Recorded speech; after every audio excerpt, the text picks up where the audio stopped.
Just wanted to quickly show you all my July Tablescape, which is obviously, as you could see, a 4th of July themed table. I have basically just a striped navy blue and white tablecloth that's underneath, and then placed right on top is a very wrinkled navy blue tablecloth. And I have here a silver charger plate with a clear plate and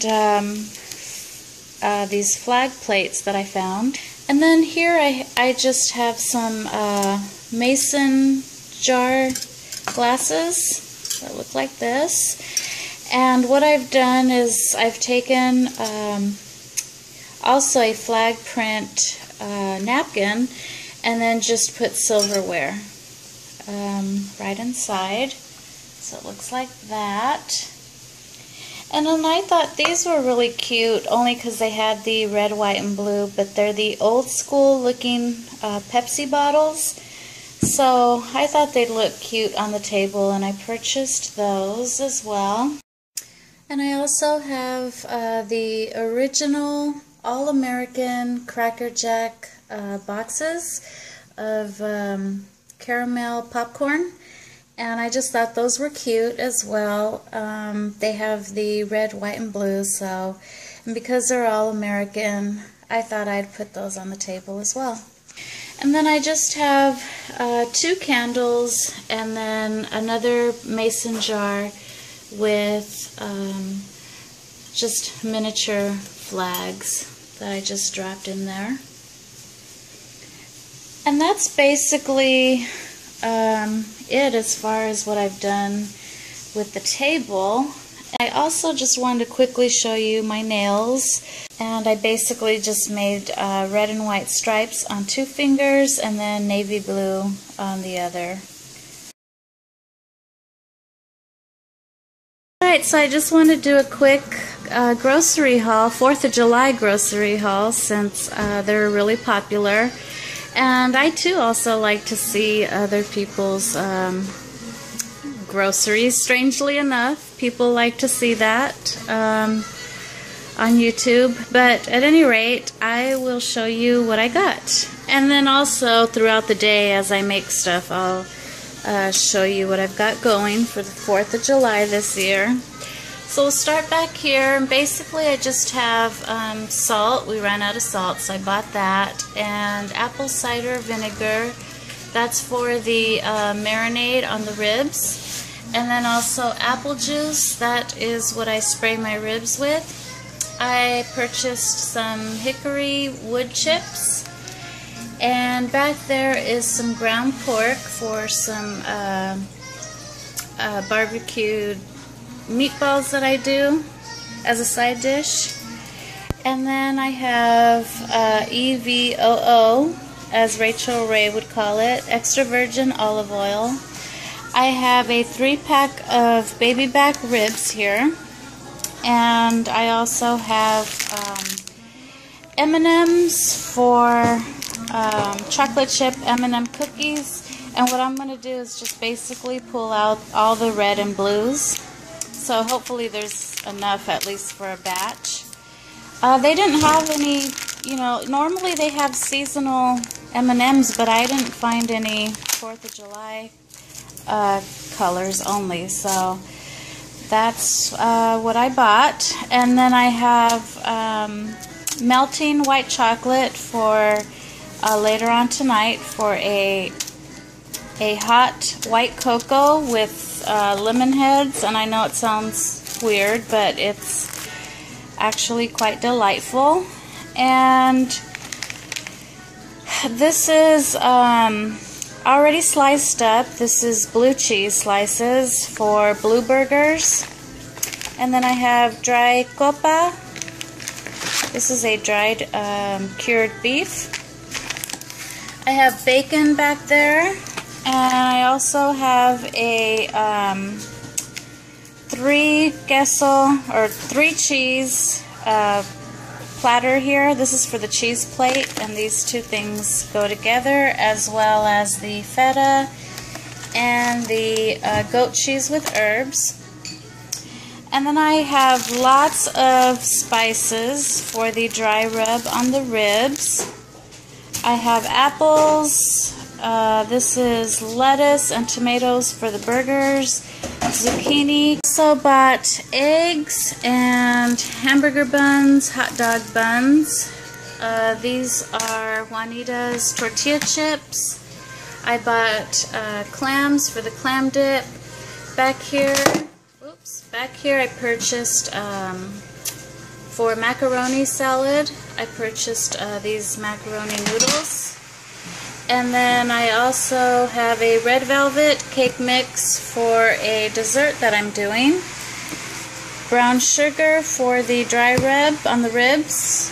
And black olives are for the macaroni salad. I have heavy whipping cream for my potato casserole or whatever. I don't know what that is, but you'll see later what that's for. Then I have hot dogs, and I have barbecue sauce, I have white wine, and then there's burgers back there. And that's about it. That is my quick 4th of July grocery haul. We have our cheese platter ready, and I've put my cured beef, which is copa, and my olives, green olives, with assorted cheeses, and of course, wine. Yum. So I'm just getting ready to marinate my ribs, and what I do prior to marinating them is, as you can see here, I have removed the, there's a tough part that's behind, I don't know the lingo, I'm not a professional meat cutter here, but behind the, right in back of the baby back ribs is something that looks like this. See, you could tell the difference between how this looks and this. I am trying to remove this tough part here. And what you basically do is you have to pick it up with a knife like this and then just pull back. Let me show you up close. Pull back like this. This is a really tough part that you don't want on your ribs. I'll show you the back. I haven't done this one. So, as you can see, it has a very long strip of that tough part back there. And this is basically how we want it. I've used apple cider vinegar and a couple of cans of apple juice. And I've just poured it in there with the meat side down, and I'm just going to marinate these for a little bit and work on making the dry rub now, so that when I get them out, I can put the dry rub on.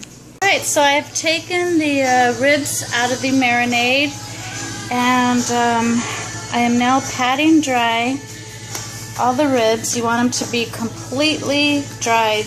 Alright, so I'm going to go ahead and put this rub on there. It's a dry rub, and it's basically just a concoction of spices that I've put together, and I'm going to go ahead and put them on there now. What I've done is I've taken my spices and brown sugar and went ahead and just placed it on the ribs.